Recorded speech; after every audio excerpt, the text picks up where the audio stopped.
এই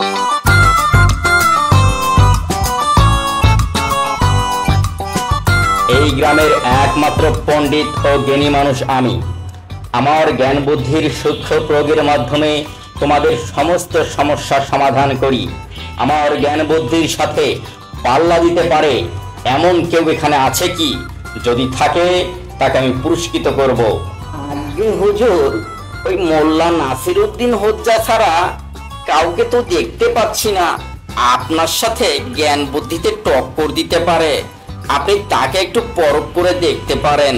তাহলে ডেকে পাঠাও সেই মোল্লা নাসিরউদ্দিনকে, দেখি বেটার মাথায় কত বুদ্ধি। তাকে আমি 3টি প্রশ্ন করব, যদি সে উত্তর দিতে পারে তাহলে তার জন্য পুরস্কার, আর উত্তর দিতে না পারলে তার জন্য রয়েছে তিরস্কার। মোল্লা সাহেব বাড়ি আছেন? বাড়ি আছেন? ও মোল্লা সাহেব, মোল্লা সাহেব। কি হয়েছে ফজু শেখ, অমন করে চেঁচাচ্ছ কেন? কোনো খবর টবর আছে নাকি? নাকি জাহাপানার কাছে আমাকে আবার ধরে নিয়ে যাবে? আমি তো তোমার মতি গতি ঠিক মতো বুঝি না বাবা। কি হয়েছে বলো, জলদি বাতাও, তোমার সমস্যাটা কি?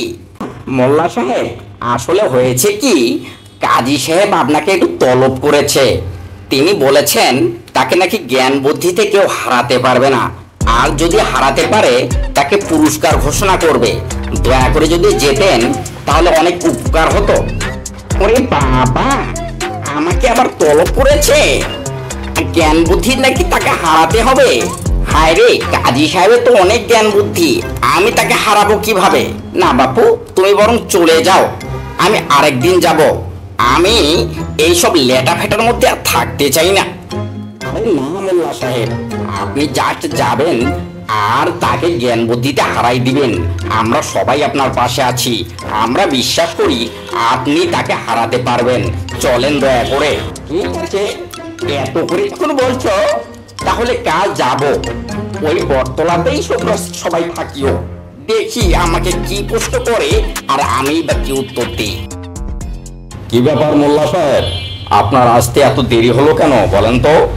রাস্তায় যখন আমি এক পা আগাই তখন 2 পা পিছনে পিছিয়ে যাই, 1 পা আগলেই 2 পা পিছিয়ে যাই। মূলত এই কারণে দেরি হয়ে গেল। বাহ, মোল্লাকে আটকানোর একটা কঠিন প্রশ্ন তো শুরুতেই পেয়ে গেলাম। আচ্ছা ঠিক আছে মোল্লা সাহেব, আমার প্রথম প্রশ্ন হচ্ছে, আপনি যদি 1 পা এগোলেই 2 পা পিছিয়ে যান তাহলে আপনি এখানে আসলেন কেমন করে বলেন তো? হুজুর, এটা তো অনেক সহজ প্রশ্ন করলেন। আমি যখন দেখলাম যে সামনে 1 পা আগলেই 2 পা পিছিয়ে যাই, তখন আমি উল্টো হলাম। উল্টো হয়ে বাড়ির দিকে সামনে 1 পা দিলে আপনার এখানে 2 পা পিছিয়ে যাচ্ছি, আবার সামনে 1 পা দিলে আবার 2 পা পিছিয়ে যাচ্ছি। এভাবে পিছাতে পিছাতেই আপনার কাছে এসে পড়লাম। যা, মোল্লা তো এবার বেঁচে গেল, এই প্রশ্নের তো সে সঠিক উত্তর দিয়েছে। যাই হোক, আর একটা প্রশ্ন করি। আচ্ছা ঠিক আছে মোল্লা সাহেব, তুমি বলো তো আমাদের এই গ্রামের মধ্যে কতগুলি কাক রয়েছে? যদি সঠিক উত্তর দিতে পারো তাহলে তোমার পুরস্কার আছে। হুজুর, এটা তো একেবারেই সহজ প্রশ্ন করলেন। আরে আমি গণনা করে দেখেছি, আমাদের গ্রামে 6,99,900টি কাক রয়েছে।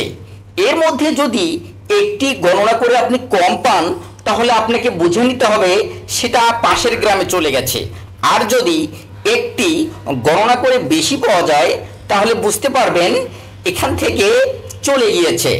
তাই আমি বলি কি, আপনি একটু গণনা করে যাচাই করে দেখতে পারেন। হায় হায়, নাসিরউদ্দিন মোল্লা তো দেখি বহুত চালাক লোক, একে তো ঠকানো অনেক মুশকিল। যাই হোক, শেষবারের মতো একটা প্রশ্ন করে দেখি। আচ্ছা মোল্লা সাহেব, আমার তৃতীয় প্রশ্ন এবং সর্বশেষ প্রশ্ন হচ্ছে, ওই যে দেখতে পাচ্ছেন যে কুয়াটা, আপনাকে বলতে হবে ওই কুয়ার মধ্যে কয় বালতি পানি আছে। এটি আমার শেষ প্রশ্ন। হাই কাজী সাহেব, আরে আপনি বলেন কি, এইটা কোনো ব্যাপার? ওই কুয়াতে কয় বালতি পানি আছে এটা তো একবার সহজ প্রশ্ন। আরে বালতি যদি আপনার ওই কুয়ার সমান হয় তাহলে 1 বালতি, বালতি যদি আপনার কুয়ার 2 ভাগের 1 ভাগ হয় তাহলে 2 বালতি, আর বালতি যদি আপনার কুয়ার 3 ভাগের 1 ভাগ হয় তাহলে 3 বালতি। বালতি যদি আপনার কুয়ার 4/1 হয় তাহলে 4 বালতি। আরে থামো থামো থামো থামো নাসিরউদ্দিন, থামো। তুমি জিতে গেছো, তুমি জিতে গেছো। বুঝেছি, তোমার সাথে আর পারা যাবে না, তুমি জিতে গেছো।